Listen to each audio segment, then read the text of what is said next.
start with the prayers.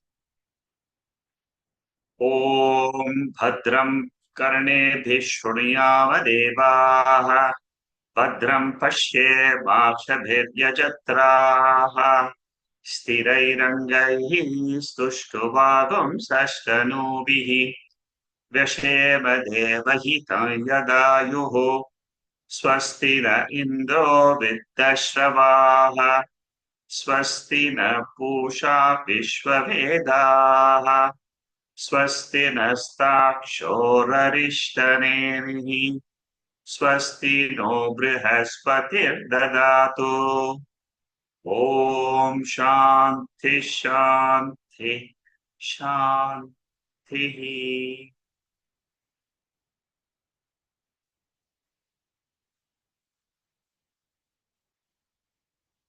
We are studying Mandukya Upanishad with Shankara Bashyam, the second chapter, the 19th Karika.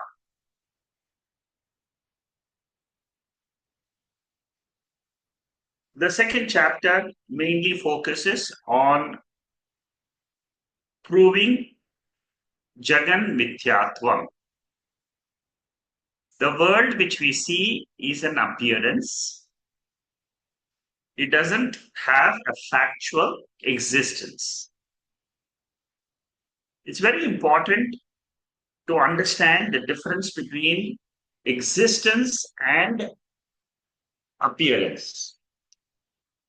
Especially when we are studying Vedanta, it's very, very important to note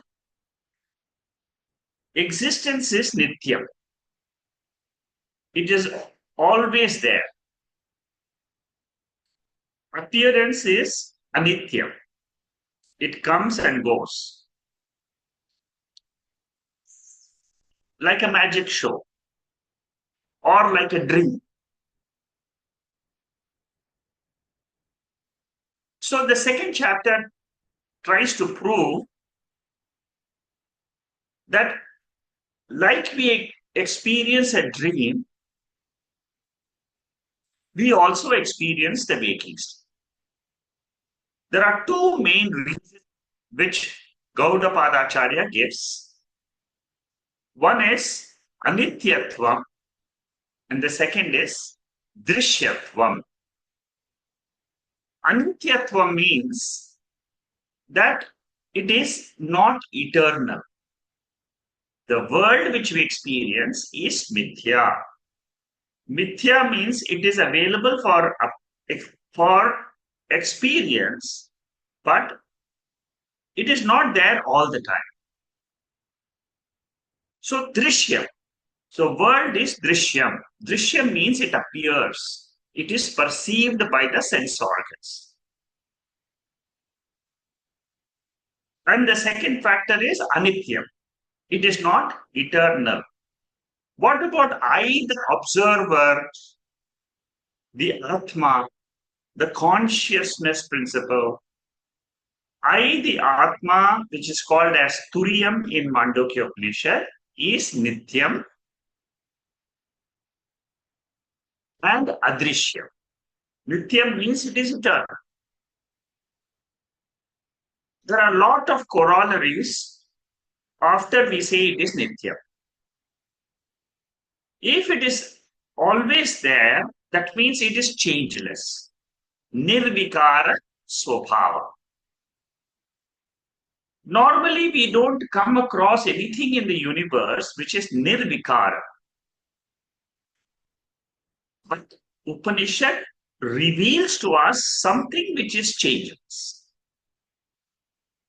That changeless entity is called as Turiyam. Turiyam is not an object in the universe. It is the subject. I, the subject. The only way to claim to know this Turiyam is to say, I am this Turiyam.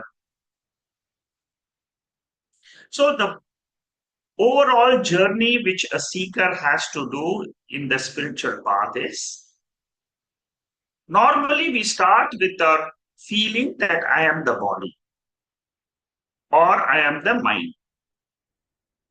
Upanishad says you drop these two ideas from your intellect. Start saying, I am a consciousness, awareness principle. That is what we try to do in all our meditation sessions. In our meditation sessions, which are Vedantic meditations, we always say, I am that consciousness, I am eternal, I am Shuddhaha, I am Nirvikaraha. It is all I. It is not that there is an Atma. That becomes Paroksha.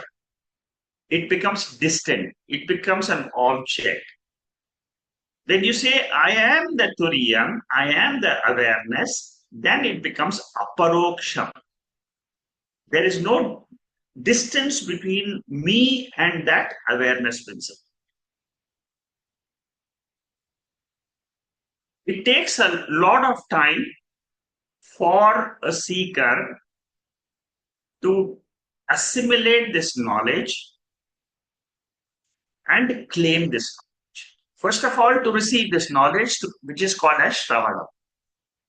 Then we have to assimilate. That means I have to clear my doubts in the mind. Everybody knows that he is born or she is born. But what is it which is born? The body is born, Sthula Shariram is born, but consciousness, awareness is not born. It is always there.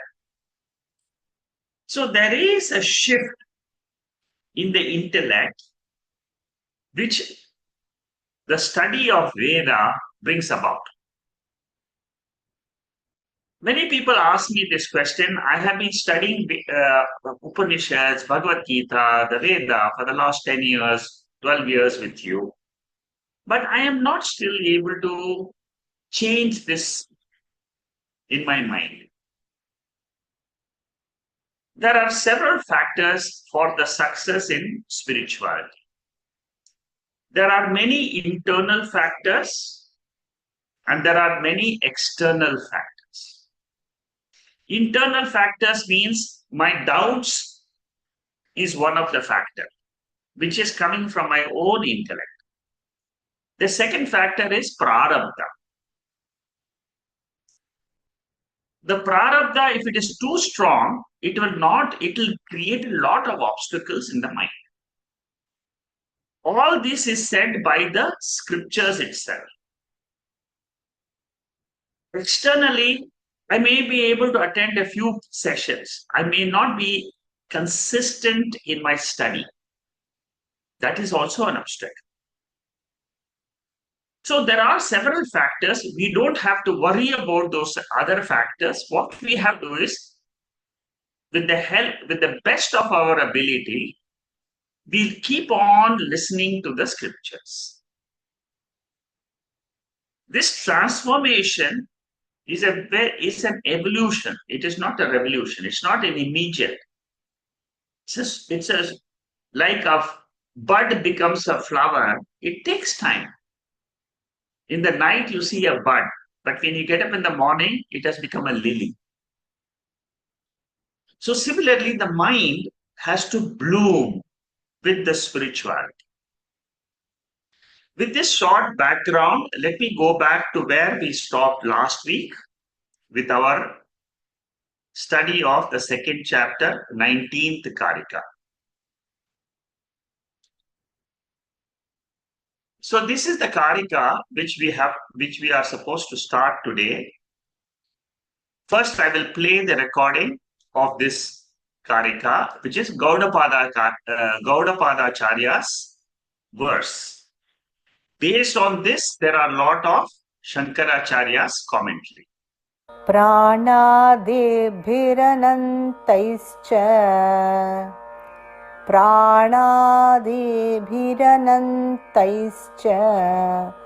भावैरेतैर्विकल्पितः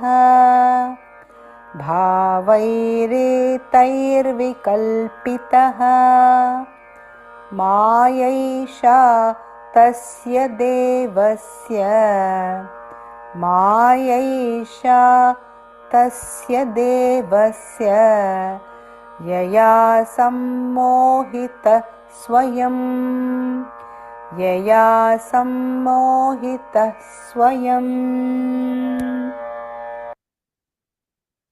Here, prana means the total mind. It is not the prana which we breathe, but here the prana means total mind. Now, from this verse onwards till the 28th verse, you'll find Gaudapadacharya is talking about all the misconceptions of Atma. What are the various ways in which Atma is imagined by the philosophers? Atma is self-luminous, pure existent, self-existent, and self-evident. How come I don't know that is the question. For that, the Upanishad says, I don't know that is because of Maya Shakti. The Maya Shakti is something which is a factor which we have to accept at the beginning. As you study this Upanishad more and more, you will be able to understand the impact of the Maya in your own self. This Maya is a cosmic Shakti which covers the pure Turiya. Because Turiya is common to the universe, Paramatma, Jiva.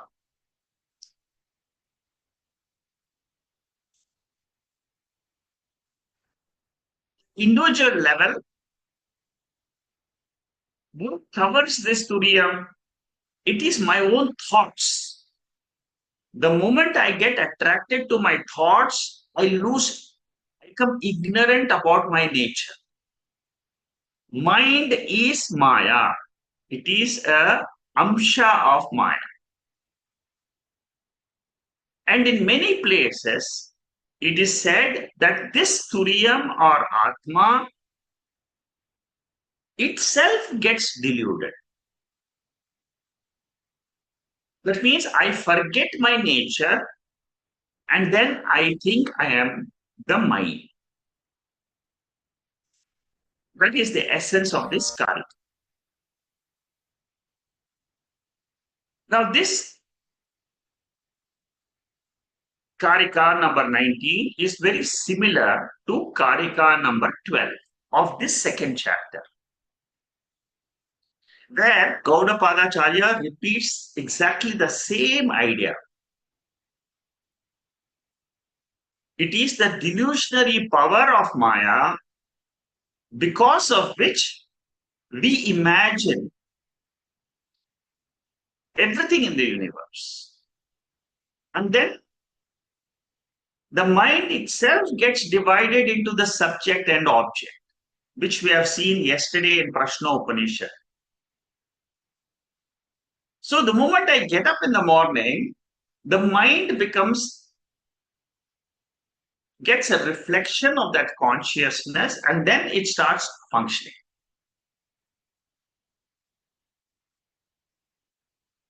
Consciousness is always there.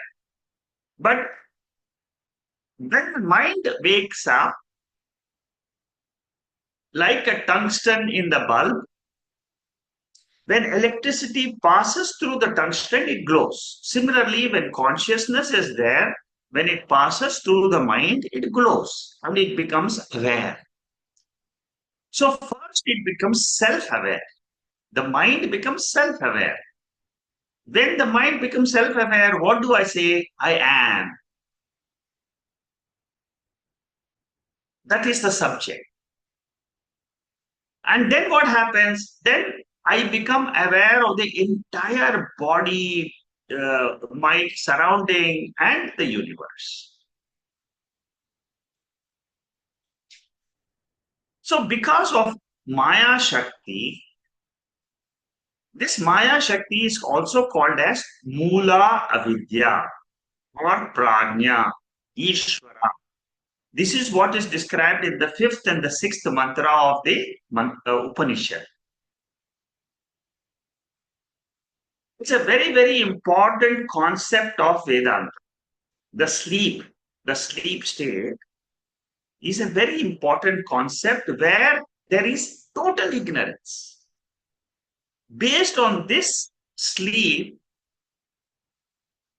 a lot of things are revealed in Vedanta. All minds are versions of this Maya Shakti.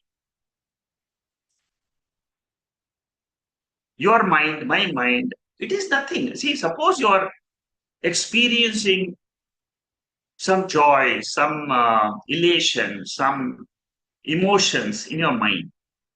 Become aware that it is Maya Shakti.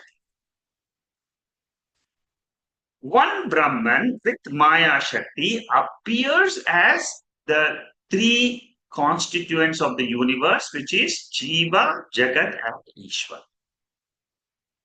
That means what? That Turiya Atma, which alone is when I am in the sleep state, without any connection with the world, with the body, with the mind, with the relationships, with anything to do with the Jagrata Avastha, which is called as Vyavaharikam, without any connection, that Atma exists. That Atma is called as Brahman. It is called as Turiyam. Now, Turiyam can exist with Maya Shakti and without Maya Shakti. When when it exists with Maya Shakti, it is called Ishvara. When it exists without the Maya Shakti, it is called as Turiyam. All these things are very important technically to understand what happens and how do I claim myself as Atma. All this analysis, you see, Vedanta is a technical study of what happens in our mind. Cognitively, we have to understand I am not the body and mind. Physically, we cannot remove the body or mind. Intellectually, we have to conclude with the help of Veda Pramanam. I'm using Veda, I trust the Veda, and I accept what the Veda says and say, and then only I will say I am Atma. There is no logical proof. Logic is secondary when it comes to Vedanta. First, primary source is Veda. So what we have seen now, one Maya Shakti appears as mind in all the jivas. What does the mind experience? Through the sense organs, it experiences the world consisting of 5 sense objects. Whatever we call it as a world is nothing but except the 5 sense objects. We have 5 indriyams and we use the indriyam to experience the world. That is the knowledge we get about the world. World is nothing but knowledge. Knowledge happens where it happens in the mind. When the vritti, when thought flows from the world into our mind, we say there is a world. In sleep state, there is no thought of the world because indriyas have gone to sleep. So what Gaudapadacharya is saying here is, he says, Maya Sakti of this Sakshi I becomes confused jiva unconfused Ishvara, and unconfusionable Jagat. Because Jagat has got no mind. Ishvara and Jiva, Ishvara's mind is Hiranyagarbha, total mind. That is what is the basic thing. The word prana means Hiranyagarbha's mind, total mind. So I, the Brahman, now clearly understood with Upadi becomes waker, dreamer, sleep. I, the Turiyam, I, the Atma, with Upadi. Upadi means what? Medium. Medium means it's only body, mind, complex. That's all. There is nothing else. There is no other medium. Our body and mind is the medium for consciousness to get reflected. So when I use the body or mind, I become a waker. If I'm only using the body, the sense organs, and the mind, then I become waker. If I'm using only the mind, I become dreamer without the sense organs. When I drop both the mind and the sense organs, I become the sleeper. So one I, the Turiyam I, becomes waker, dreamer, sleeper. Together it is called as ego, ahamkara.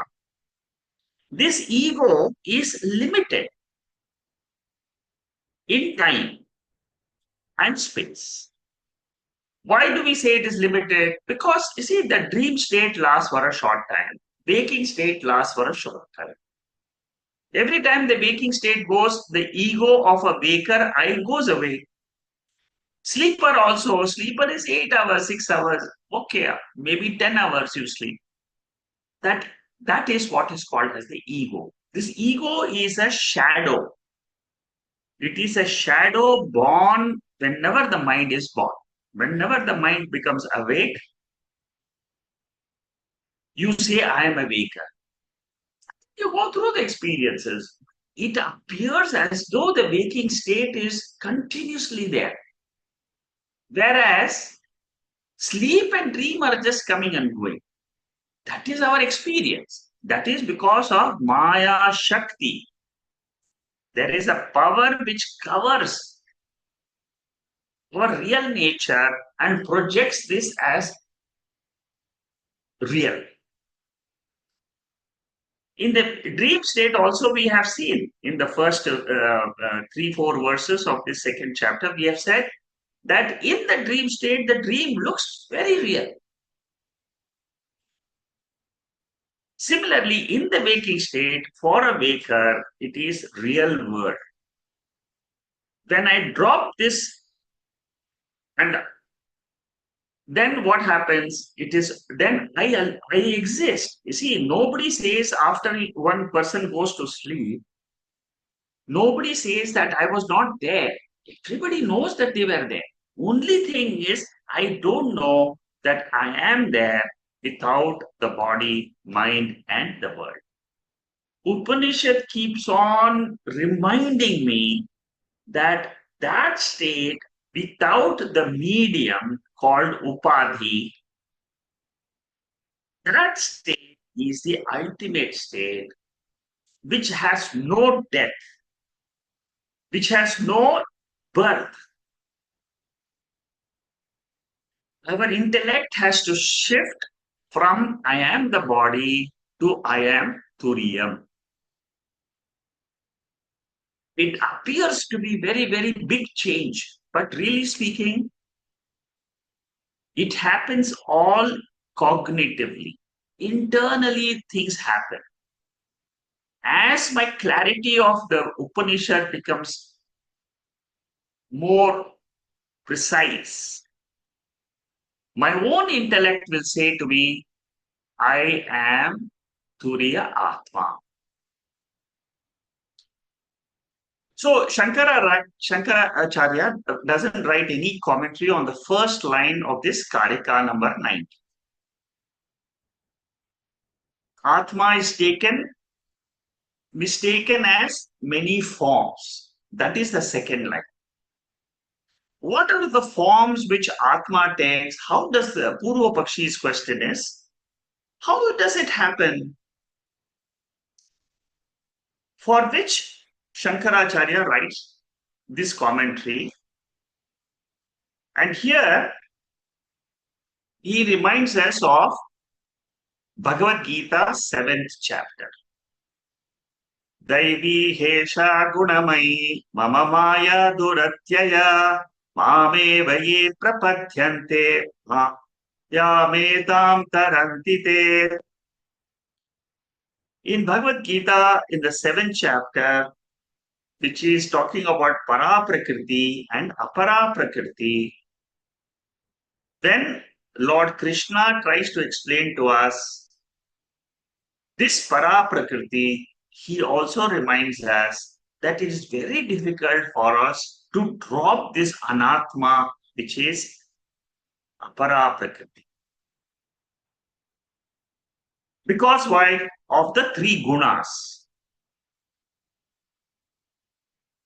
The illusion which we have is made up of three gunas. Mind is made of three gunas. It is said in the 14th chapter of Bhagavad Gita. So the projections of the mind is nothing but the plurality of the world.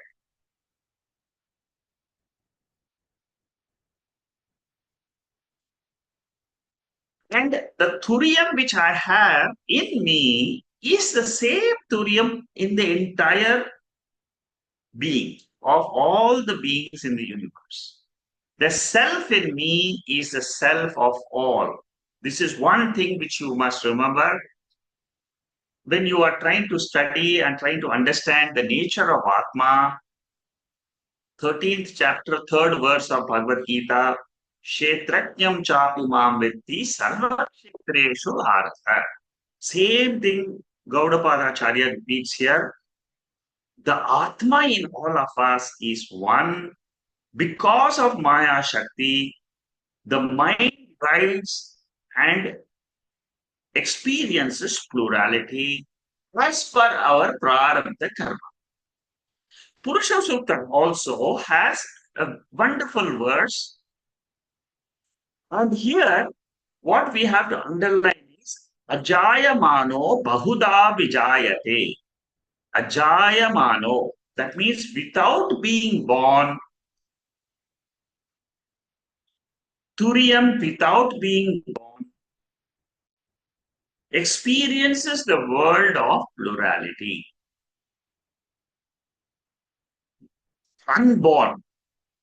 This one word of this 21st verse, Ajayamana, Gaudapada takes this one sentence and analyzes in the 4th chapter. A lot of analysis is there on this one verse of Purusha Sukta.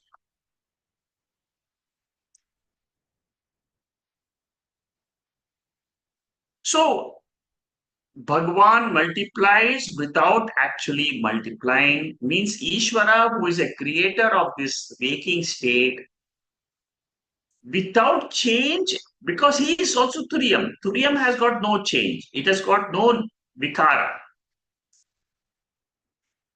I also am same Turiya Atma. In Atma, there is no change at all. But it appears to be the body, the mind, the world. Like the waker, for example, how does one experience dream? It is the waker's mind itself which projects the entire dream world, isn't it? The dream house, the dream children, the dream wife. All this is what my mind only is projecting all those objects. So here what it means, what it says is, Gaudapadacharya says, in reality, it is the Ishvara's mind which is projecting this entire universe in the waking state. I have to understand this like that. It is like a magic show. Like a magician creates a spell in all the eyes of the perceivers of magic show. So one is spellbound because of the magical power. And when you wake up from the magical power, what happens? Oh, saw so many things in the magic show, but nothing was real. I don't know how it happened. So the local Mayavi is magician. For the waking state, the Mayavi is the Ishvara. Dakshinamurti Stotram, this Stotram verse number 2, it tells this world is Maya Shakti of Ishvara. The magic power of Ishvara is Shrishti and Laya. Creation and dissolution. Who creates this waking state for us? Not the body. It is Ishvara's power. How do you manage to go to sleep every night? Ishvara's power flows through to this body. So, from Paramarthika Drishti, we are not the Jiva, amohitaha. Ishvara is not confused. Mohita means deluded. Jiva is deluded, but Ishvara is undeluded. If I want to become undeluded, what do I have to become? I have to know I am not this Jiva in this body, but I am the Paramatma. The nature of Paramatma is the same as that of Jiva. Jiva drops his wakerhood, dreamerhood, and claims I am Turiya Atma. Okay? So to transcend this Maya, what do I use? I use Shastra. I use this Mandukya Upanishad. In Kaivalya Upanishad also, it says, Saeva Maya Parimohitatma Sharira Masthaya Karoti Sarvam. See, there also it is the word Mohitatma is used. Moha. The self gets deluded. The Atma in me gets deluded. Then I get the body and mind in the waking state. And I forget my nature. I forget my Turiyam nature or nature as Atma. I cannot exist by myself, but I get deluded and I see, and then I start this samsara journey.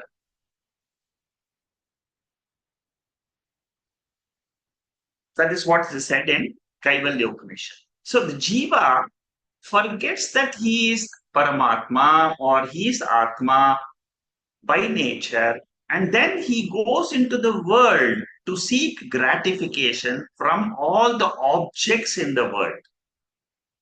The Jiva wants to eat good food, he wants to have good everything he wants to enjoy. The world is bhogya vastu. So Jiva becomes a bhokta. That is what is said in Kaivalya Upanishad. So now Gaudapadacharya talks about the varieties of confusions of all other philosophers. From the next verse, he is going to start the discussion of different views about this Atma. Nobody says that whatever I am experiencing in the world is the false appearance. That is Vedanta. Veda says world appearance, experience is false. If you know that it is false, you are a Vedanta. You get mukti, you get moksha. But suppose you don't accept this, then what happens to you is described in the following verses. Sankhya, Yoga, Nyaya, Vaiseshika, they all believe that there is a real world outside. Even Visishta Advaitin, They also say that Maya is Ishvara's power. They say Maya is also Satyam, Ishvara is also Satyam. Therefore, they are in Dvaitin. What do we say? World is false, it is Mithya. Ishvara is Satyam. We make a distinction of Satyam and Mithya, Paramarthikam and Vyavaharikam. Whereas everybody else says Ishvara is also Satyam, world is also Satyam. Therefore, they are considered as Dvaitins. Dvaitin means you and world both are real. And Shankaracharya says if both are real, you will never get moksha. Because you can never leave the world. That is also existent, that is also Sat, and you are also Sat. So he asked the question, where and how will you get moksha? Whereas in Advaitin, what do we say? We say, I am Satyam, world is Mithya. For Mithya, you need an Adhishtanam Satyam. For an unreal rope snake, which is Mithya, you have the rope as Adhishtana. For the unreal dream, you have the waker as the Adhishtana.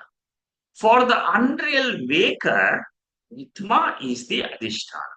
This is what is called as Advaita philosophy. So try to understand this Advaita philosophy first. If you have any questions on this, please ask me in the chat box. I will explain to you one more time. Advaitam is what? Non-dual.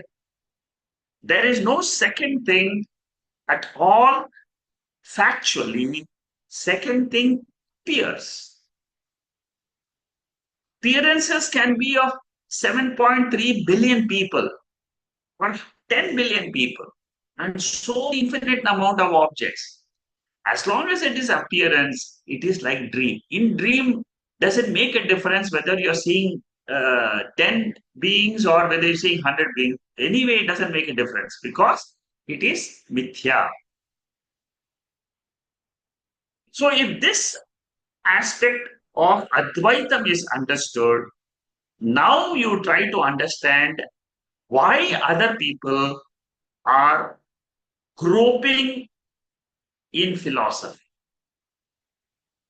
There is no moksha possible, no mukti possible as long as you are Dvaitins. Buddhism, Yogachara Buddhism and Madhyamika Buddhism are quite close to Vedanta. They say Jagat is Mithya, but ultimate reality they say is Shunyam. Shunyam means what? Nothingness. In the fourth chapter, Shankaracharya will refute this Buddhist theory which existed during his time, which is quite different than what people believe today. It is very different. So, Buddhism during Shankaracharya time said that world is mithya, yes. Like Advaitin also says world is mithya. But then they say world is born out of nothingness. Whereas we say world is born out of Satya, Atma. And they say Vedantins are pseudo-Buddhists. This is something which Gaudapada Charya explains in the fourth chapter, Mandukya Bashyam. So, Karika 20 to 28, there are 9 verses. Shankaracharya writes no commentary on them because he says, what is the use of writing commentary on all the other schools of thought, which are nothing but Dvaita philosophy, and they are lost. They are lost in their intellectual imaginations.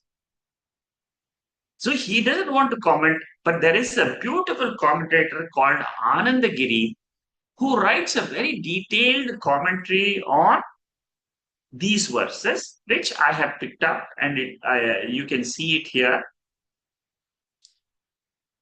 Okay, now let us start the 20th verse to 28th verse. We'll see what we can complete today. And whatever we can complete doesn't matter. Let's start with the 20th verse. प्राण इति प्राणविदः प्राण इति प्राणविदः भूतानीति च तद्विदः भूतानीति च तद्विदः गुणा इति गुणाविदः गुणा इति गुणाविदः तत्त्वानीति च तद्विदः तत्त्वानीति च तद्विदः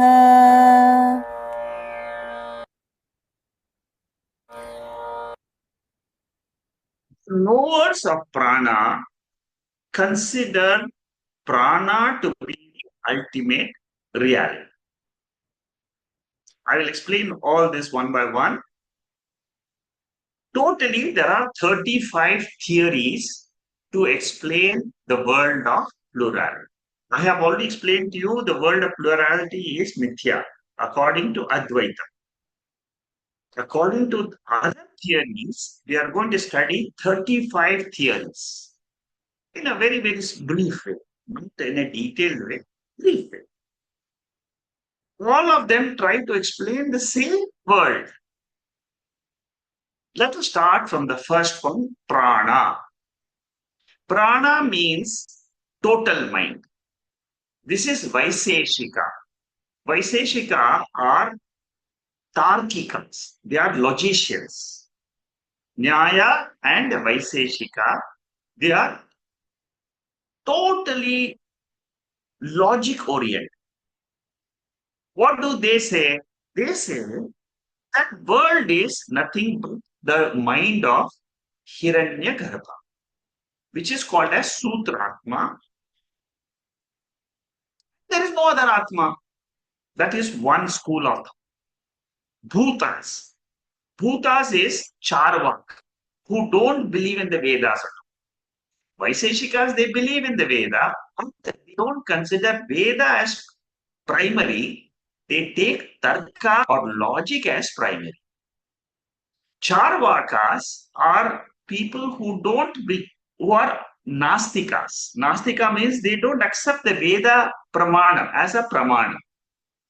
They say, yeah, it exists like a book, but it is not a source of knowledge for anything. World emerges from 4 elements. So they are called as Lokayatas. They don't accept the existence of space. I mean, there are a lot of details connected with this. If you want to study, you can go through the Google and check about Vaiseshika, Charvaka, Sankhya, Saivas, all this lot of details you can get. But don't get lost in them because they are all confusing theories. You will get totally caught up in logic. Third theory is gunas. See, Sankhya is very close to Vedanta. Okay? What do they say? They say Prakriti and Purusha. Purusha means the spiritual content. Prakriti means the nature, matter. Like what we also say. But then they go on to say that world is a play of 3 gunas. Sattva, Rajas and Tamas. See, part of their theory we accept, and Bhagavad Gita chapter 14, the same theory we accept. But what we don't accept is Dvaita. Ultimately, Sankhya is Dvaita philosophy. For them, Prakriti, Maya is also real and Purusha is also real. So Shankaracharya says, no possibility of moksha. You can keep on studying, but you will not get moksha. So what is the use of study of these theories? The 4th theory is tattvas. This is a philosophy of Saivas. who existed, all these 35 theories existed during Shankaracharya's time, Gaudapadacharya's time. Reality is a mixture of three principles: Atma, Avidya, and Shiva. See, when you go through these theories, then you will appreciate Vedanta much more, because you will see there are a lot of loopholes in the other theories.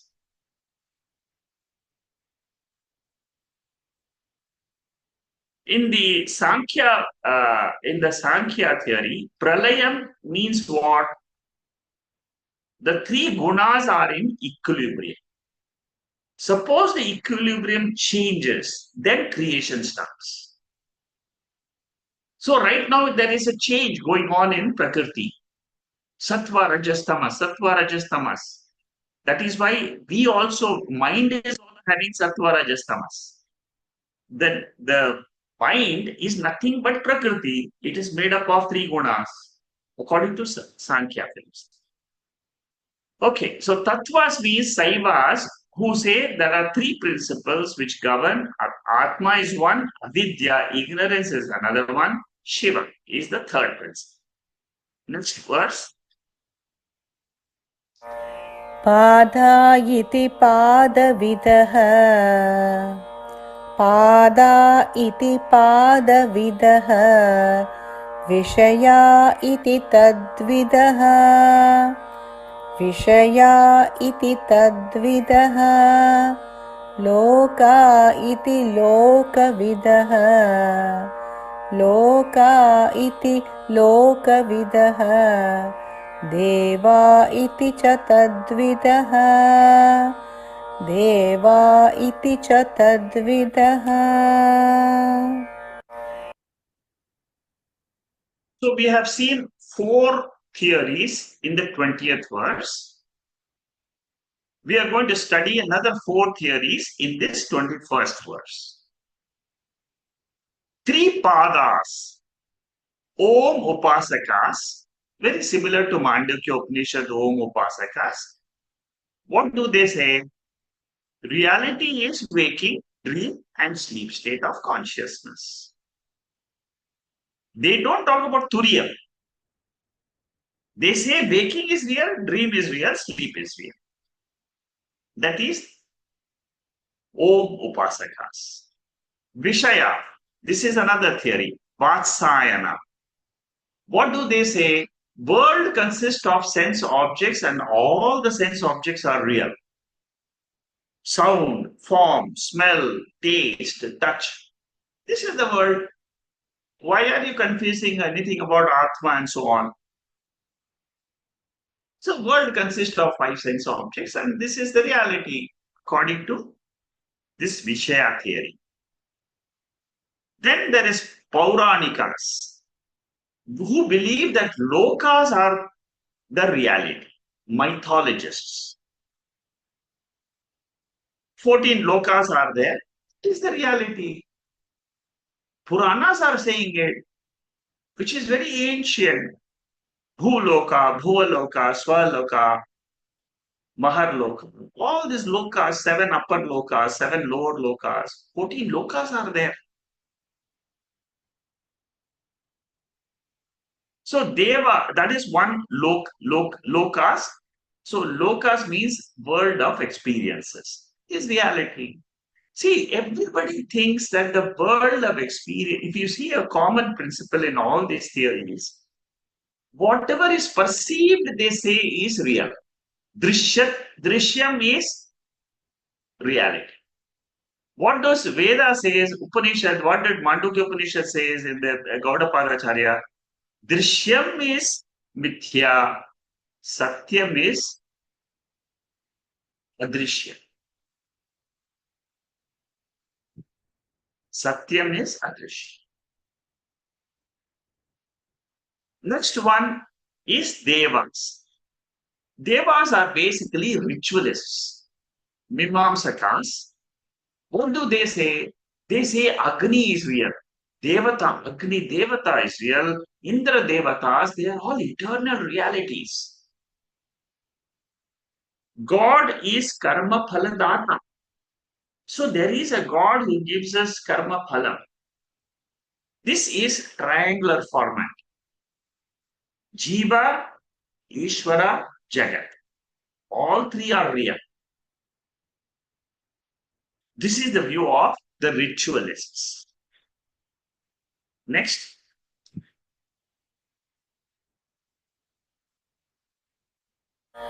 वेदा इति वेदविदः वेदा इति वेदविदः यज्ञा इति च तद्विदः यज्ञा इति च तद्विदः भोक्तेति च भोक्तृविदः भोक्तेति च भोक्तृविदः भोज्यमिति च तद्विदः भोज्यमिति च तद्विदः.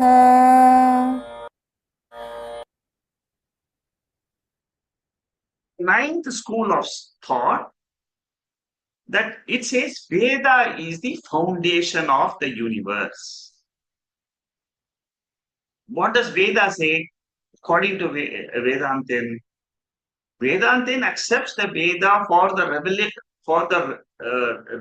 revelation of Atma. Once Atma is revealed, the Veda says you drop the Veda also. But here the Veda, this school of thought, they hold on to Veda and say Veda is real. Yajna, religious ritual sacrifices. This is Bodhayanas. This is people who believe on the limbs of yajna. They focused on objects and oblations to be offered in the yajna, the deities to be invoked in the yajna, and the yajamana who performs the rituals. So yajna is the reality. Shankaracharya says all this yajna is finite. How can it give you infinite result? From finite, you cannot get infinite. Infinite has to be known as infinite. Atma is infinite. Infinite means what? Eternally it is there. So it is a question of knowledge, not a question of karma. Bhokta. Bhokta means enjoyer. Enjoyer is reality, not the doer or the agent. Enjoyer is the reality according to some theories. Another school of thought, Supukaras. They say, no, not the bhoktas. Bhojam is the reality. What is cooked is the reality. What is the enjoyer is not the reality. That means if I'm eating food, I am not real, but the food is real, which is cooked. I mean, these are all very vague theories which existed during Gaudapada Acharya's time. Therefore, he has put all these theories together. Why does he put all these theories? To say how Vedanta is so glorious. Advaitam is glorious. To prove the glorious nature of Advaitam, Gaudapada Acharya brings out all other schools of thought which have got a lot of loopholes in them. Next verse. सूक्ष्म इति सूक्ष्मविदः सूक्ष्म इति सूक्ष्मविदः स्थूल इति च तद्विदः स्थूल इति च तद्विदः मूर्त इति मूर्तविदः मूर्त इति मूर्तविदः अमूर्त इति च तद्विदः अमूर्त इति च तद्विदः. So in this school of thought, the 13th theory is brought up. Sukshma, Naiyayikas. I told you about Vaishyas and Naiyayikas. Naiyayikas are again logicians. Only they will look at logic. Now, They talk about parinami bodies. They talk about parinamas. Parinama means modification. World is a modification of reality.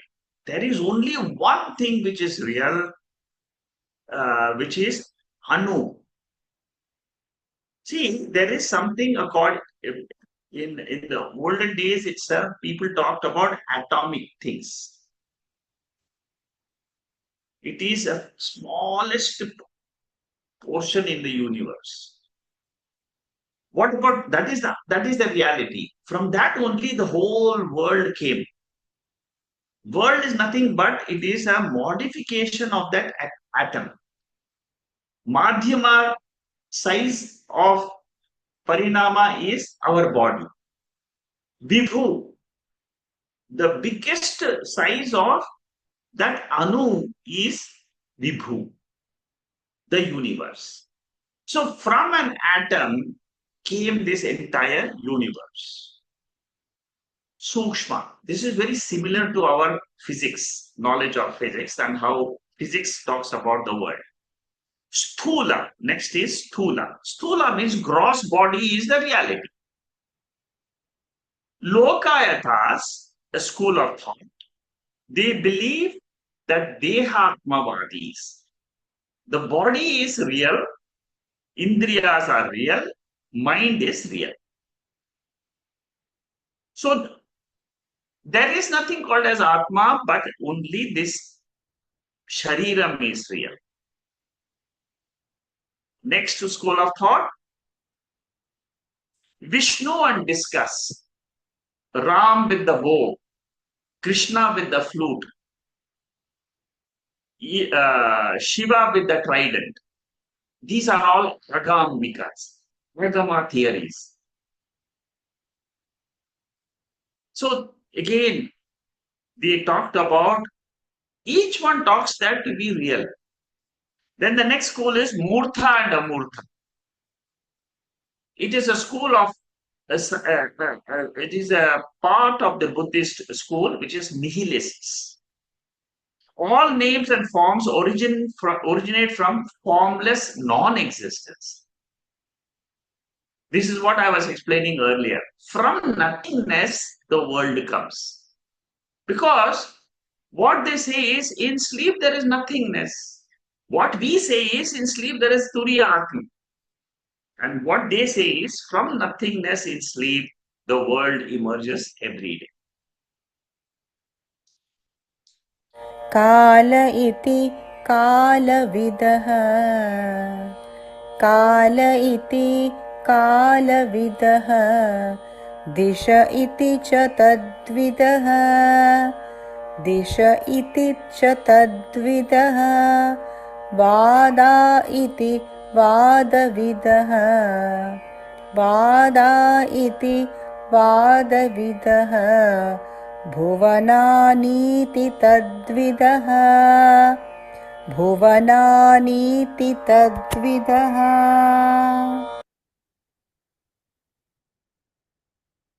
Kala. Kala is time.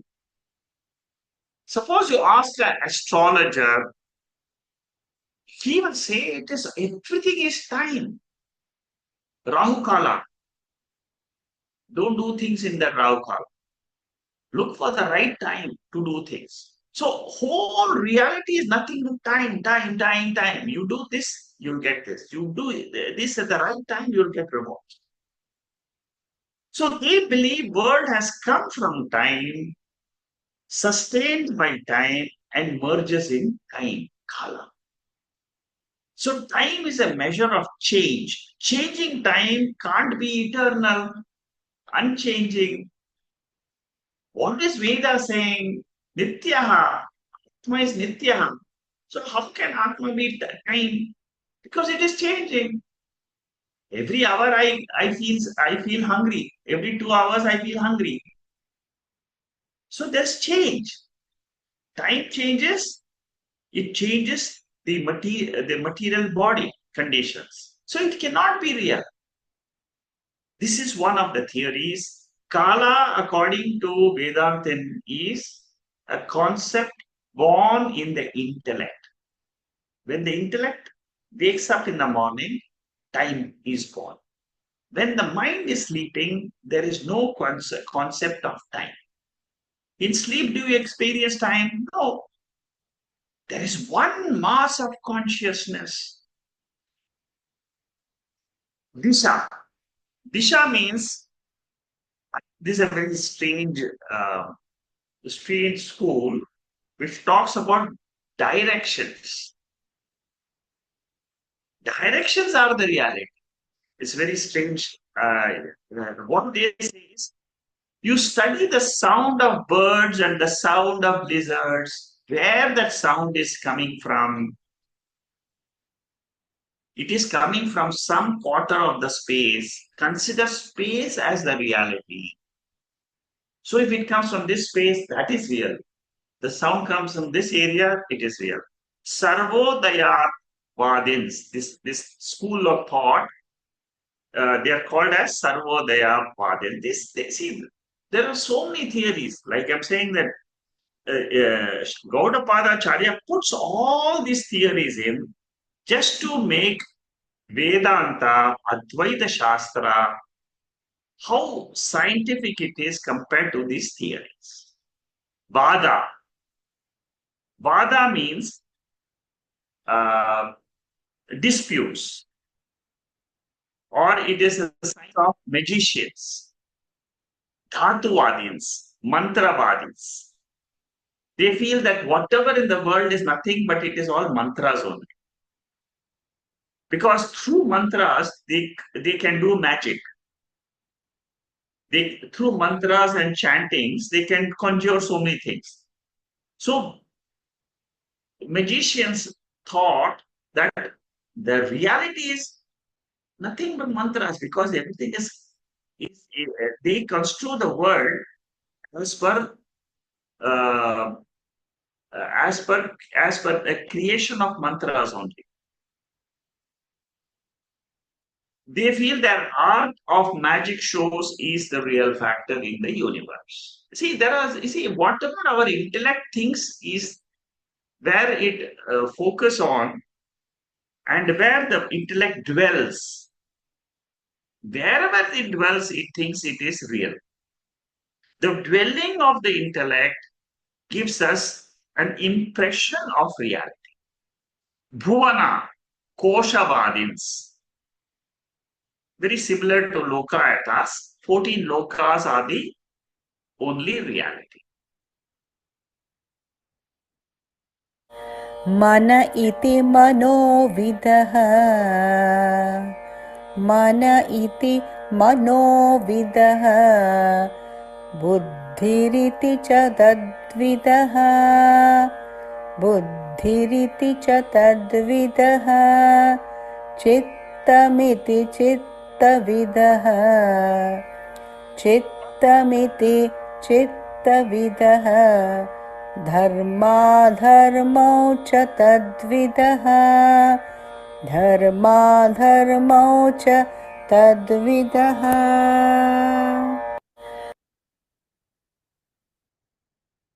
The first school says Sankalpa is the reality.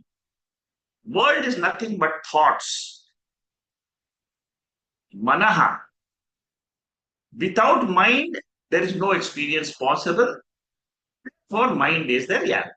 Manomaya Kosha is reality. They don't talk about Vijnanamaya Kosha, Anandamaya Kosha and all that. They say only Manomaya Kosha is the reality. Buddhi. Vijnanamaya Kosha is the supreme reality. There is no Anandamaya Kosha. There is no Manomaya Kosha. In deep sleep, there is no mind or no intellect.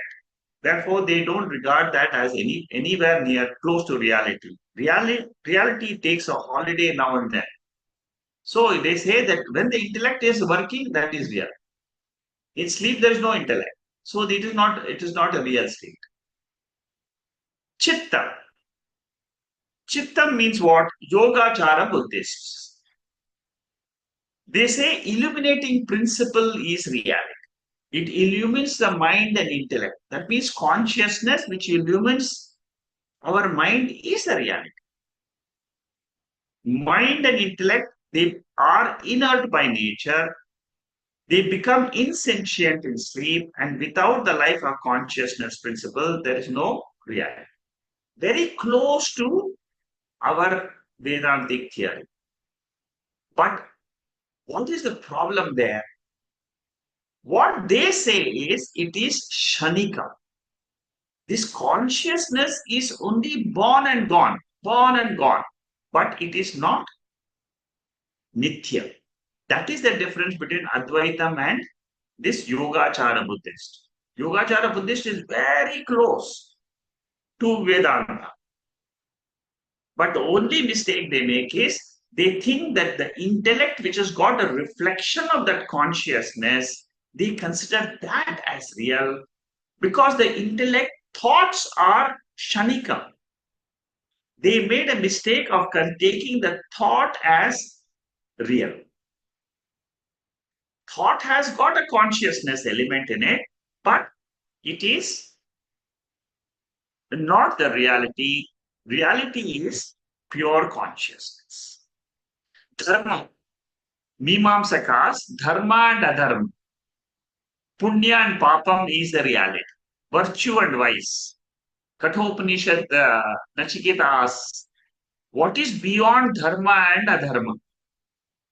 Because he knew, Nachiketa knew that there is something beyond both dharma and adharma.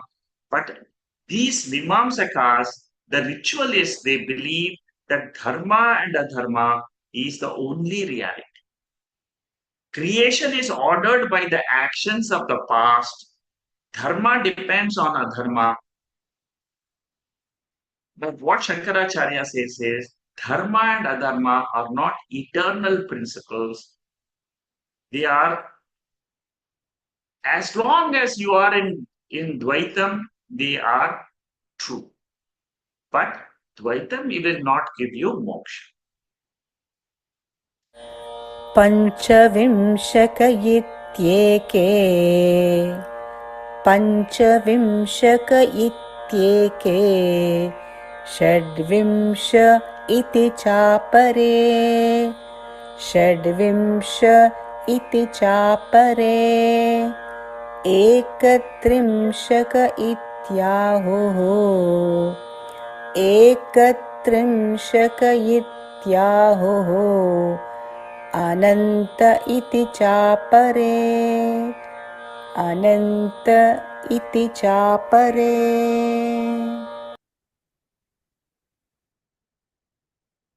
People, they talk about different principles, categories of things in the world.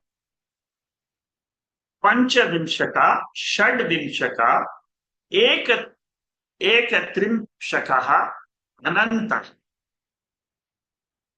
World consists of 25 principles, 26 principles, 31 principles, infinite principles.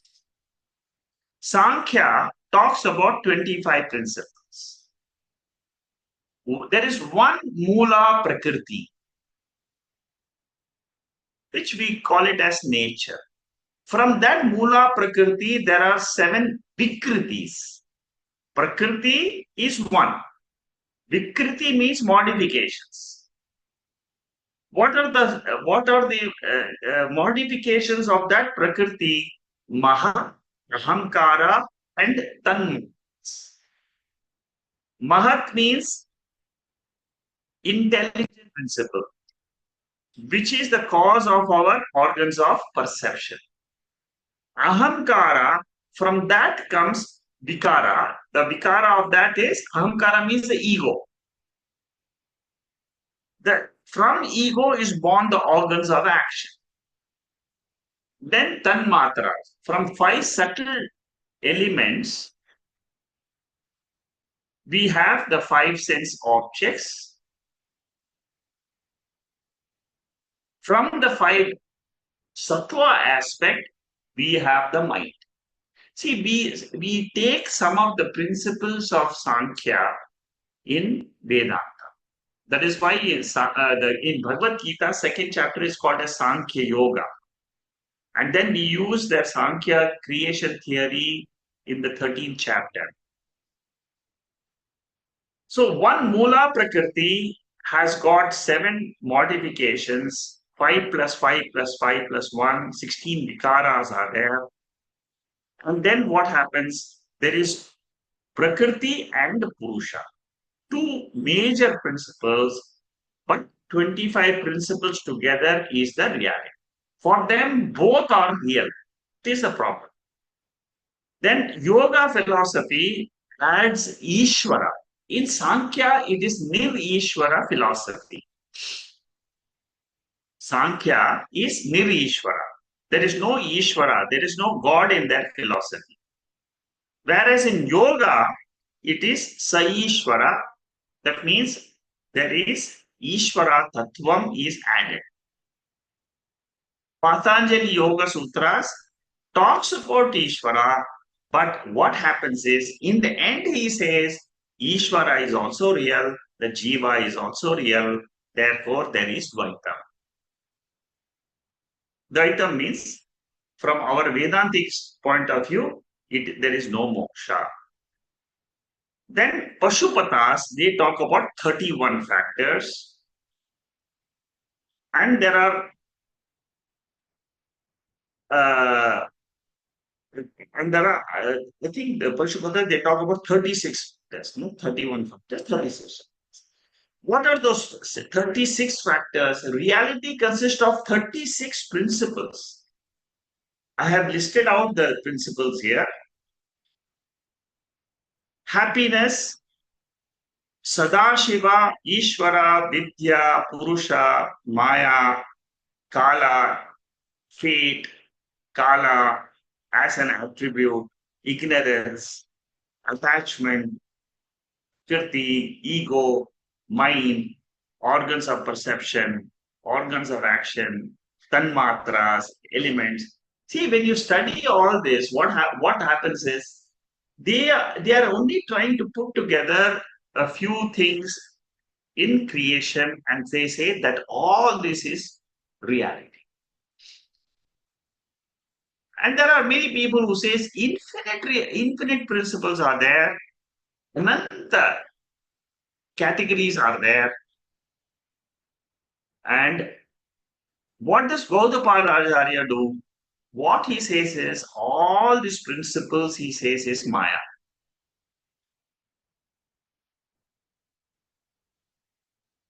All this principle is Maya Shakti.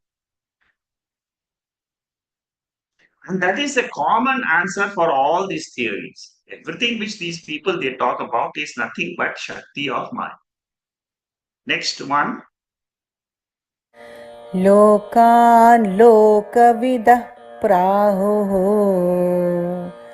लोकान् लोकविदः प्राहुः आश्रमा इति तद्विदः आश्रमा इति तद्विदः स्त्रीपुंन पुंसकं लैङ्गाः स्त्रीपुंन पुंसकं लैङ्गाः परापरमथा परे परापरमथा परे.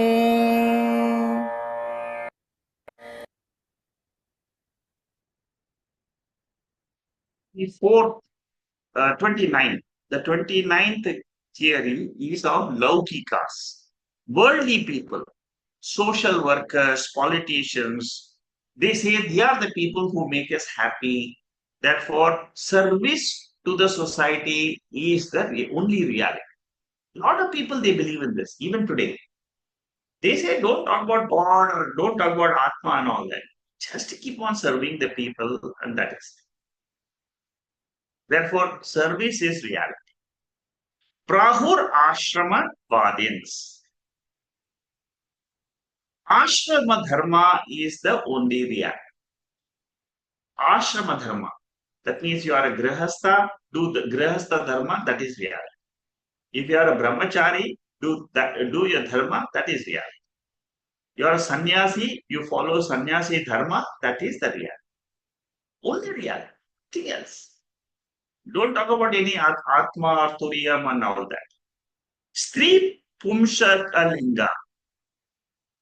Here they talk about genders, grammarians, people who believe grammar is the reality.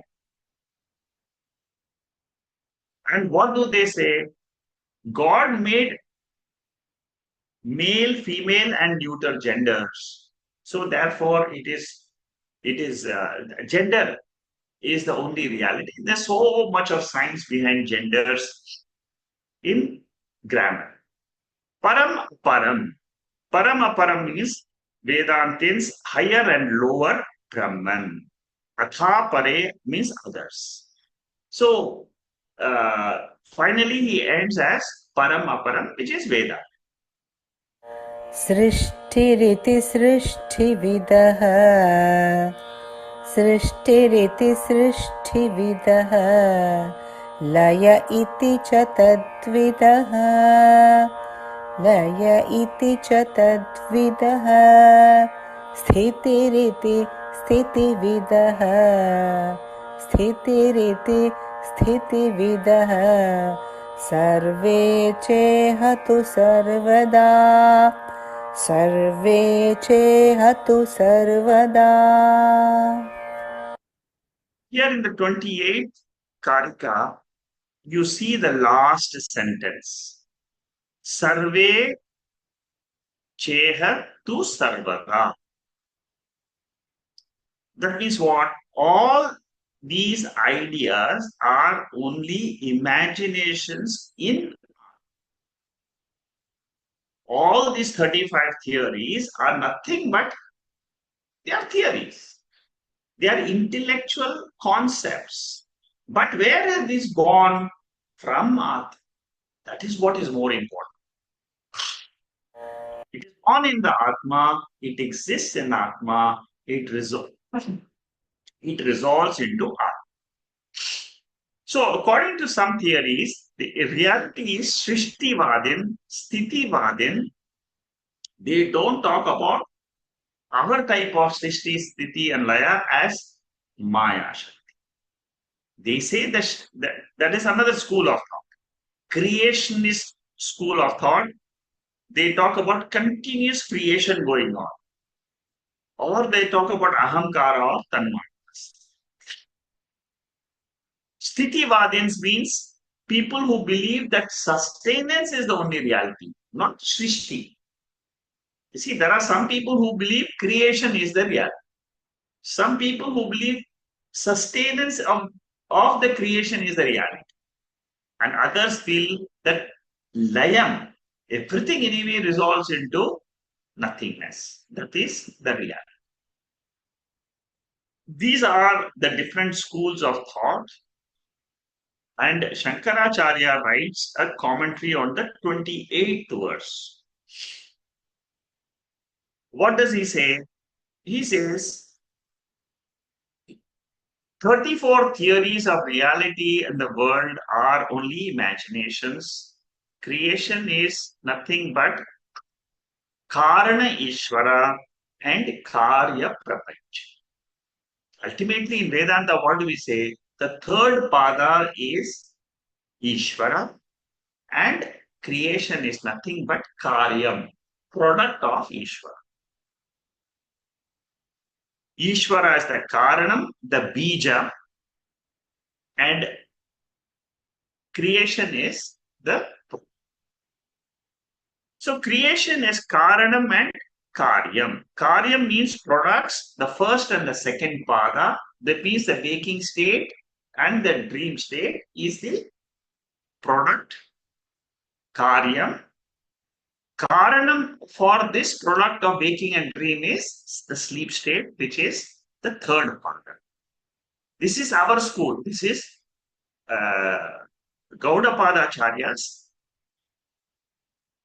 theory of creation. All including Ishvara is Adhyasa. See, this one line he makes to prove that all our appearances are nothing but Adhyasa. Adhyasa means what? Superimposition. What is superimposed on what? Jiva and Jagat is superimposed on Ishvara. World is Maya Kalpitam, the power of Ishvara. Maya Panchakam is a verse, is a 5 verses written by Shankaracharya on Maya Shakti. Suppose you want to understand, it is available if you just Google Maya Panchakam, you'll get all the 5 verses. Quite an interesting uh, work of Shankaracharya. So, what does he say? The first verse of Maya Panchakam says that Maya can accomplish anything in the world. Impossible things can be brought into possibilities. That is what is Maya. See, we see the universe full of stars, planets, galaxies. These are all unimaginable. Can you think of any person trying to create it? No, it is a power. It is a power, but power always belongs to some adhisthana. When we see the creation, we should look. What we should infer, there is a creator with that power. When we look at the distant galaxies, stars, billions of stars, isn't there somebody who's got the power to project this? The power rests on adhishtanam. Adhishtanam is changeless. Like the baker. Baker is one, but his power to create the dream world is infinite. One Nirguna Turiyam appears as this pluralistic universe, Jiva and Ishvara. Universe is Samashti, totality. Jiva stands for Vyashti. And who is the creator of Samashti and Vyashti? It is the Maya Shakti of Ishvara. Atma does not undergo any change. Without change, it becomes many. Seemingly, it appears to be available for experience because of the sense organs and the Shakti behind our mind. Again, here, Shankaracharya quotes the Purusha Suktam, very important. Ajayamano bahuda vijayate. Ajayamano bahuda vijayate means without creation, without being born, one experiences plurality.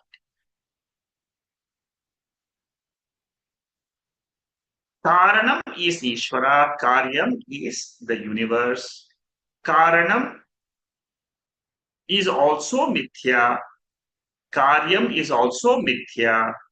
Both of them have got the Adhishtanam of Turiya Atma. Nyaya Vaiseshika talked about Paramanu and the world. Advaitin alone says Karana, Karyam, both are Mithya. They are both appearances on the Atma. So, all the confusions of the different philosophers have been enumerated from verse number 20 to 28. Main message is they are all superimposition. And we have, and because they are superimpositions, they are unreal. That is the conclusion of Shankaracharya. We will start with this 341 topic next the following week, because next week we are not going to have a session. So we will start from this portion of the 28th verse on the 5th of January. We won't have a class next week. Please make a note. Next week is 29th December. And 29th December, Sunday as well as Saturday, there is no class because I'm traveling. Our next class will start on Saturday and Sunday. Saturday is the Prashnopanishad. Sunday will be the Mandukya Karika. 5th January will be the class for the Mandukya sessions. So with this, we close today's session on Mandukya Upanishad. Questions on the chat box. First, I will go through that. Arun Jain is asking first, did I hear it right when Trigunas are in exact equilibrium, then it is Pralaya? It's very confusing, kindly elaborate. I thought Pralaya is destruction as opposed to creation. Equilibrium is there, is rather welcome in life, isn't it so? See, creation means disturbance in the three gunas. Then they are samya. Samya means equilibrium. Samya avastha means there is no, that is exactly sattva, rajas and tamas, the same proportion. When they are in the same proportion, 33 and one third, 33 and one third, 33 and one third, it's 100. It is equilibrium. That is what is called as pralayam. What is Srishti? Srishti is there is a disturbance. Why does the disturbance come in the state of equilibrium? Why there is a disturbance? Because of the three gunas. That is the nature. Whenever Lord wants to create the universe, the prakriti, which consists of the three gunas, they undergo change. See, we are talking about the entire cosmos. We are not talking of, see, for example, today in the cosmos, there is rajas. There is a lot of creation going on. We are not talking of today's situation. Rajas is there in the creation. I'm talking at the macro level. Let us look at the micro, because then you will understand macro. How does sleep come? Sleep is because of tamas. Now, so in tamas, what is our experience? There is no rajas and there is no sattva. There is no knowledge and there is no action. So the sleep state is as good as that pralayavastha. As good. As good as that. It's an example. It's a miniature example. How will I be when I am in the pralayavastha of the whole creation? Exactly like how I am there in the sleep state. What will happen to me when my body dies? Exactly like you are there in the sleep state. In the sleep state, are you aware? No. The body, no. But in the sleep state, it is a potential state for the waking. That is the difference. Even in pralayam, it is a potential state of the next srishti. So what happens is, in equilibrium, there is no creation. Okay, that is the first question. The second question is, what is the dictionary meaning of the word anma? How is it distinct from anindriyas? See, tanmatras, if you study Tattva Bodha, tanmatras means the state of subtle elements before panchikaranam. That is why it's important to know Tattva Bodha. If you do Tattva Bodha, what they will say in Tattva Bodha is, before the gross elements, see today what we are experiencing water, we are experiencing fire, we are experiencing air. Before the creation of the gross elements, what Veda says is they were in a subtle form. And that subtle form is called as Tanma. That means subtle water, subtle air, subtle earth, they existed in Tanmat, in which there was no grossification. They alone were there. And what happens to them? They undergo change and they become gross, like an illusion. You try to go to the Tattva and study the Panchikaranam process. And in my notes also, it will be there. If you study that, you will understand Tanmatra very well. Tanmatra is the state, is a subtle state from which the gross elements are born. All the five elements, they retain half the portion itself and then they take the balance half from the other elements. Please study the Tattva for this understanding of Tanma. What are Jnana Indriyas? Jnana Indriyas are, then you're talking about what Shabda Tanmatra, I need hearing. Okay. See, Jnana Indriyas, Karma Indriyas, are, how are they born?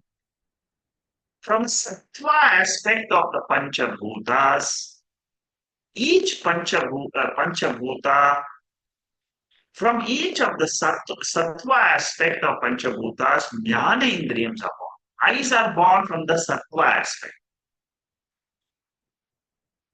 Similarly, our tongue and so on. All the five Indriyas. Again, Tattva Bodha. Please study Tattva Bodha. You can even read from the Google also. You can find out Tattva Bodha and then you can read the text. You will be very clear once about Tanmatras and about Jnana Indriyas, Karma Indriyas and Prana Shakti.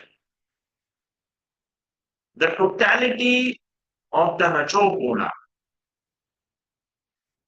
of the five elements, that is the Prana Shakti. Sattva is Jnana Indriyas, Karma Indriyas, and then you have the whole world that comes from the tamas aspect. So please study Tattva Bodha, you will get the full details on that. Arun, is it clear? Shanmugam, please unmute everybody.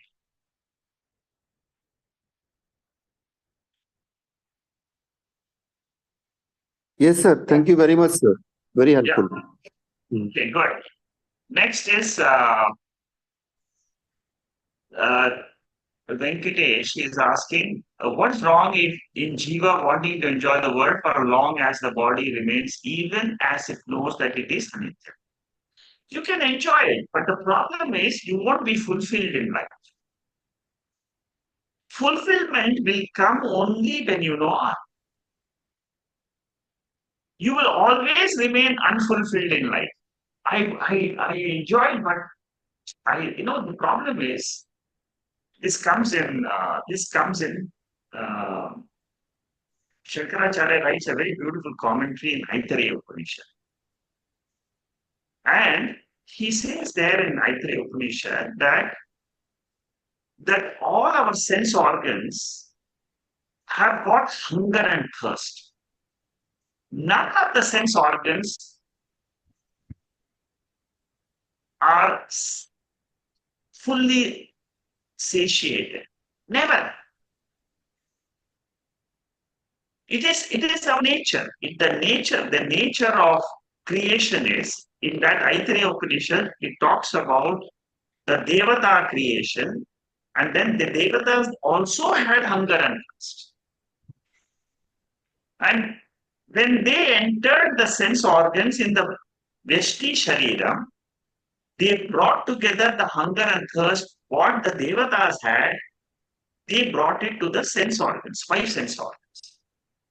That means my eyes, whether you are You know, you may be a very superior individual also, the best individual in the world also. Your sense organs will never be satisfied. Your tongue, for example, will always look for good food. Your ears will always look for good music. There is hunger to fulfill in all the five sense organs. Sir, So what as happens is you will never be fulfilled in life because you think that you are the Indriyams and you're enjoying the world, and there will be no fulfillment for you. And how to get out of this hunger and thirst of the sense organs is to discover that you are the Atma. You're not the sense organs. I'm only using what Shankaracharya said in Aitreya Upanishad in the second chapter of in this first chapter, second section of Aitreya Upanishad. His Bhashyam is brilliant. There he says, see, many a times the problem with Veda is that the information and knowledge for the universe is not available in one Upanishad. It's available in many, many Upanishads in different portions. Therefore, by the time you are able to absorb that, the knowledge of the universe is it's a very big knowledge. But in bhashyams, we don't get in one bhashya, we don't get all the knowledge. That is why it's important to study different bhashyams so that our knowledge about Atma becomes complete. Only with such knowledge that my eyes will always be thirsty to look for some good forms. My ears will always long for good music. My tongue will always look for uh, good food. My skin will always look for some soft touch. These are the deficiencies of the sense organs. By knowing the deficiency of sense organs and the body is anitya. So why do you want to? Your answer question is very, very valid. What I'm saying is, what Veda says is not that you don't enjoy the world. You can enjoy the world. You enjoy the beautiful sunrise, problem. But don't overemphasize, don't only spend your whole life on enjoyment, but come to understand the world. Okay? Venkatesh, am I clear? Yeah, I think yes, because more or less that was what I was thinking. I just wanted a reinforcement of whether the thinking is right, that you don't have to run away from what is life or what is jiva, but stay with the awareness that that is anityam, and what is real or what is permanent is turiyam avastha. Venkatesh, you have learned the Mandukya Upanishad very well. Thank you. You're a brilliant student. Namaskaram. Thank you. Okay, that's good. Then, is there any other question from the other people who are listening? Yeah, Nandu, go ahead. Hariom, sir. Yeah, Thank you Hariom. for beautiful way of ending like 2024 with beautiful thoughts and all. I believe to answer all these theories, Acharya has given in beautiful way in the Adhyas Bhashya of Brahma Sutra. Yes. And like the summary is about like Brahma Sutra itself. I mean and where we emphasize mainly on the Shad Shastras, and all the Shad Shastra, the prime one is about like Uttara Mimamsa, which is answering all these things.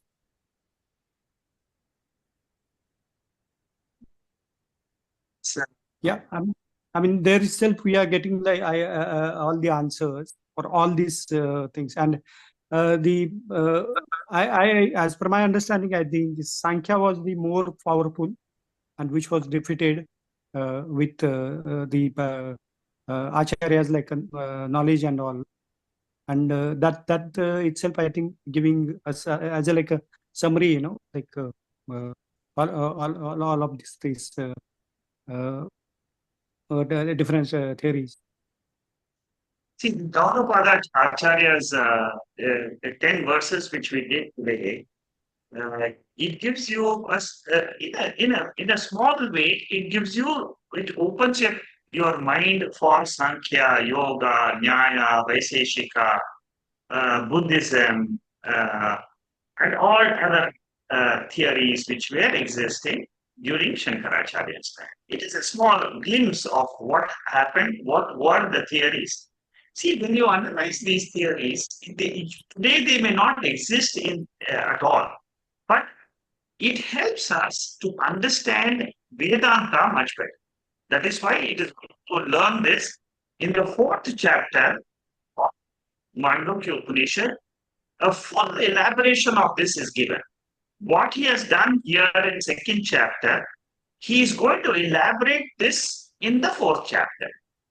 And in the fourth chapter, each of these theory, mainly the 4 or 5 theories, he will take up and he will refute. How will he refute? What he will present is what other theories are refuting each other.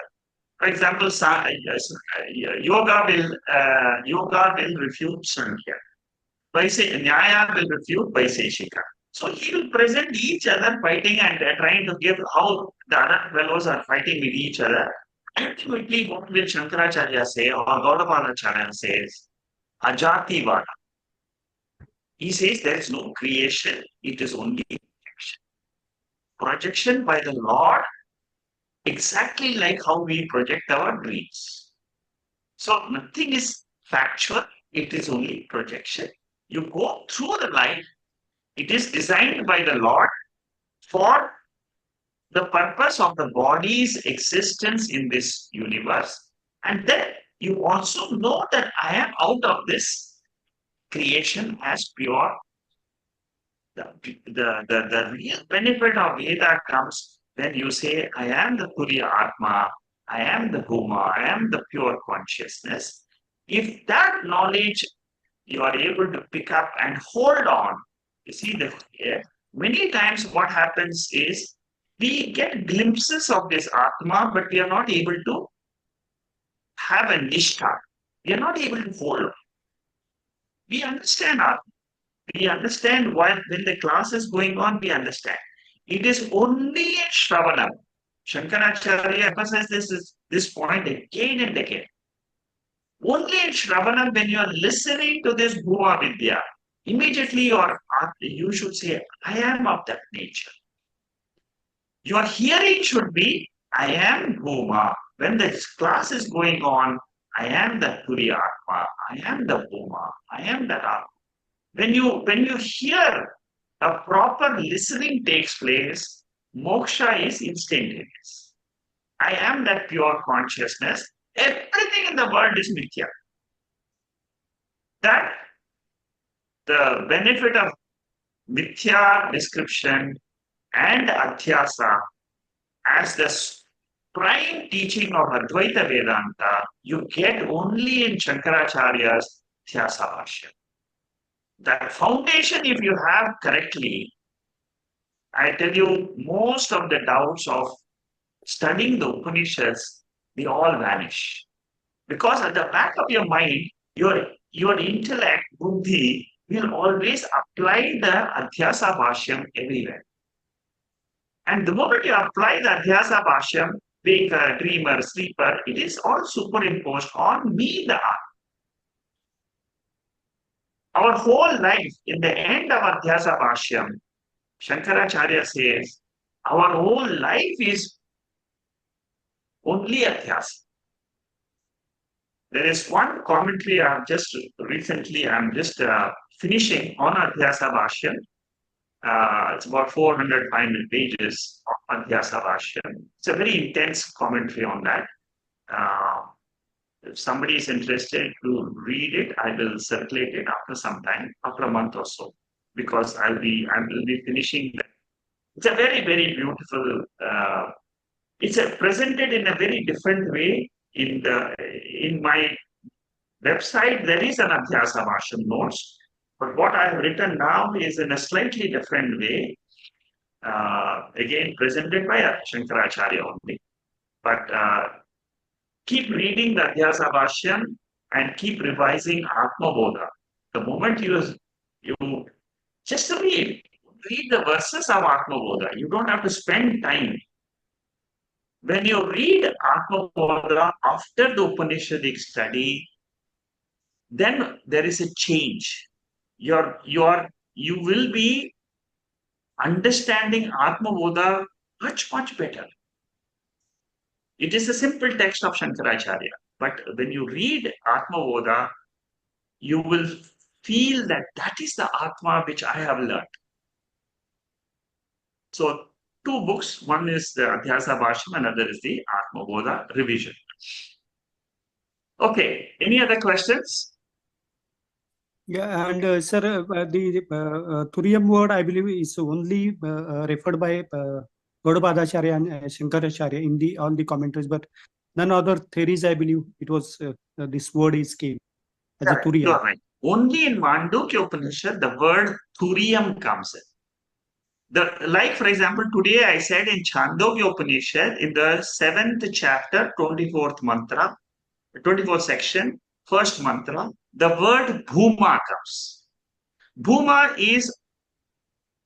comes only in Chandogya Upanishad, only in that chapter. So these are all unique things. Same Turiyam is being explained by Shankaracharya as Bhuma. See, Upanishad uses so many different prakriyas. Prakriyas means methodologies to reveal this Atma. In other Upanishad, Taittiriya Upanishad, Brahma Vida Apnoti Param. Brahman is the word used.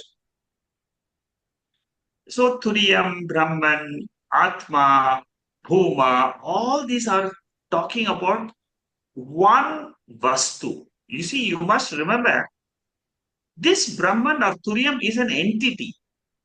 It is not a part of the body. It is not a property of the body. It survives the death of the body. It exists without the body. It can be known only through the Veda. It is an entity. Atma is an entity. But our sense organs cannot perceive it. Our mind cannot perceive it. That is why it is said that Upanishad is a pramana. It is a source. Like eyes, through eyes, I see the form and I say the world has got form. I can see that so many human beings are here. The world has got color, so on. Or my ears, I can hear the sound.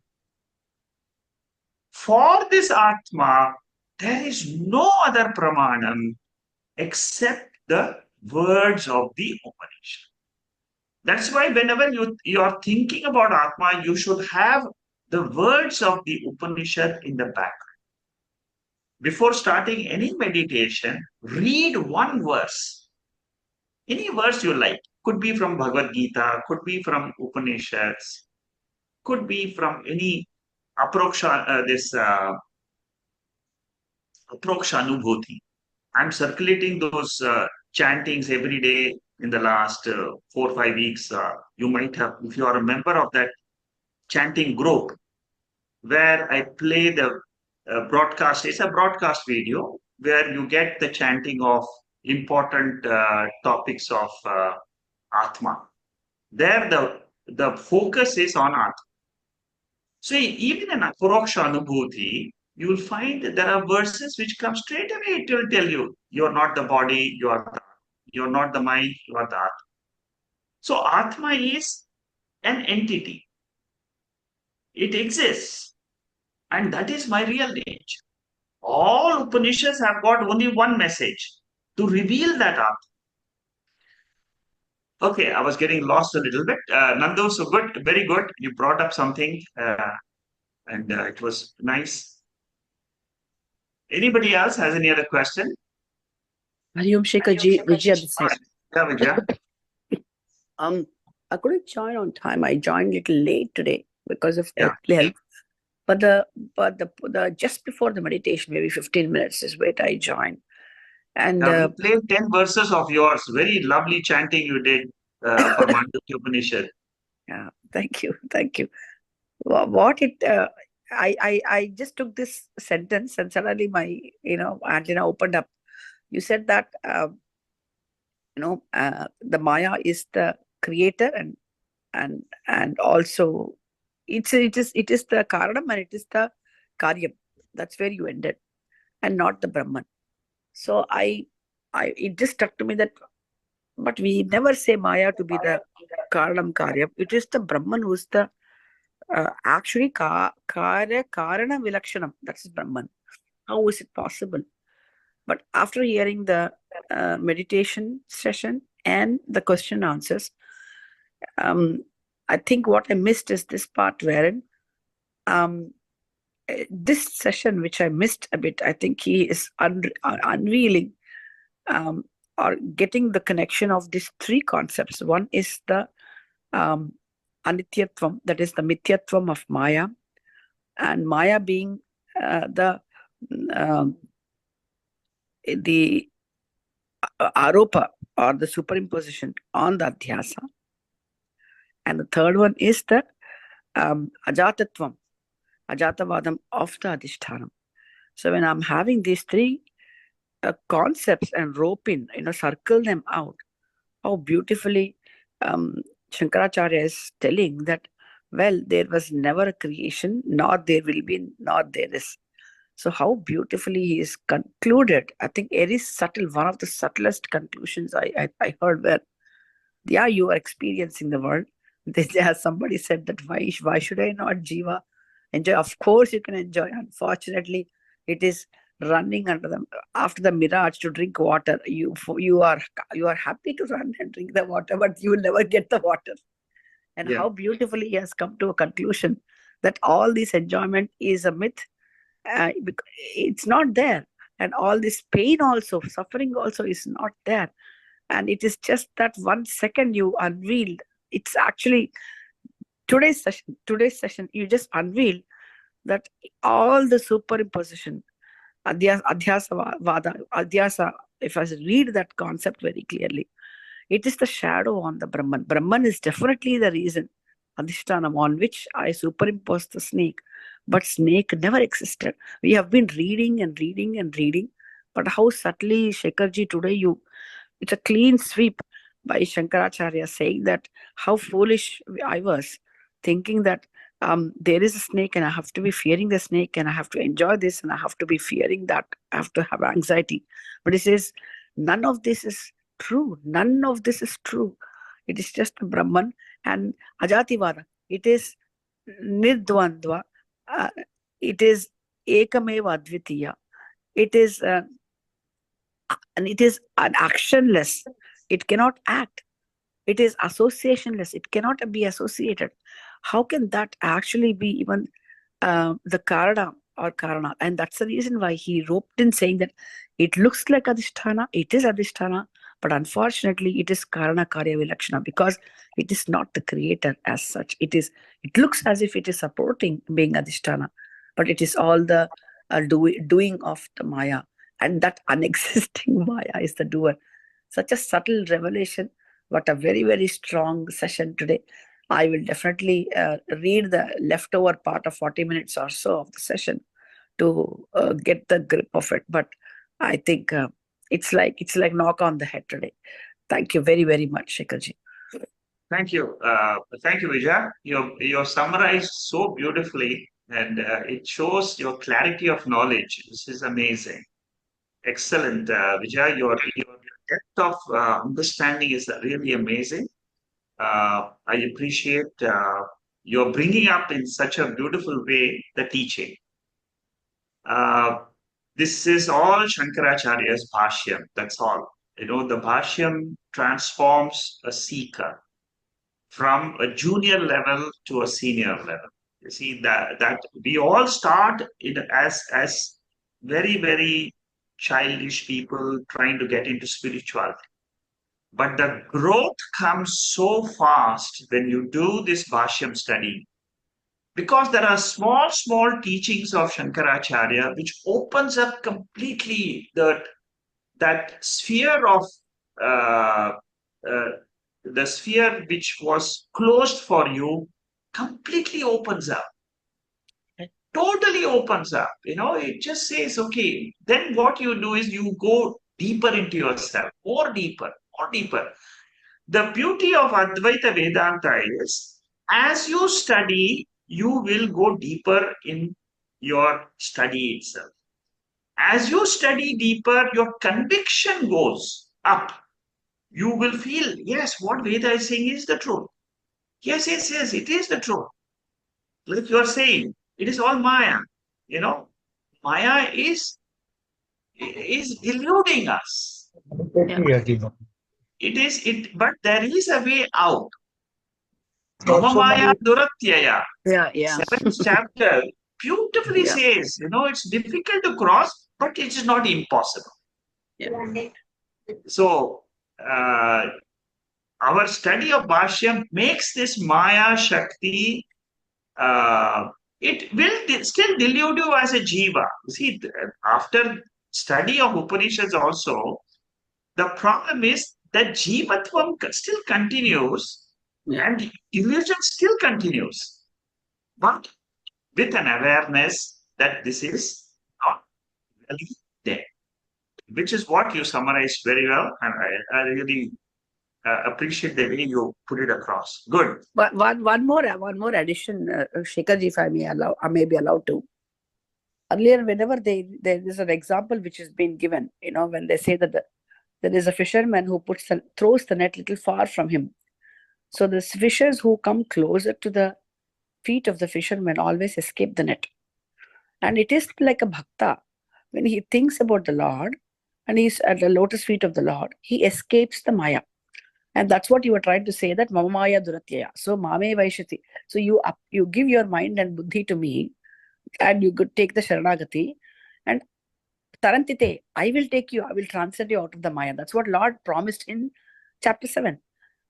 But the other way of, after reading Adhyasa Bhashyam, after understanding the Advaita Vada of the Shankaracharya, so there are the fishes who are caught in the net. One fish who is caught in the net is not even aware that it is caught in the net, like the ignorant. But there is other person like a samsari who is caught in the net and who is suffering. But there is one more fish who is caught in the net, who is aware that it is caught, but it's still blissed. He said, well, this is what it is. I will be caught if I am thinking I am caught. And if I think that I am not caught, I am not caught. Right? And what is going to happen after I am been pulled out, it's just for the body, not to me. And that fish, I think, is what actually Shankaracharya is referring to, is what I understand. Yeah, that's right. Yeah, that's very well done. Very well put, Vijay. Thank you. Very good example. Anybody else has any other question? Okay, if there are no questions, we'll stop here. Next week, there's no session. We will have the Mandukya session on the 5th, and on the 4th, we will have the Prashna Upanishad. Thank you. Namaste. Wish you all a very, very happy New Year. Thank you. Happy New Year to all. Thank you. Happy New Year, Shekharji. Thank you so Thank much. you. Thanks for a Happy wonderful New year. Year. Thank you. Thank you. Hari Om. Happy New Year all. Hari Om.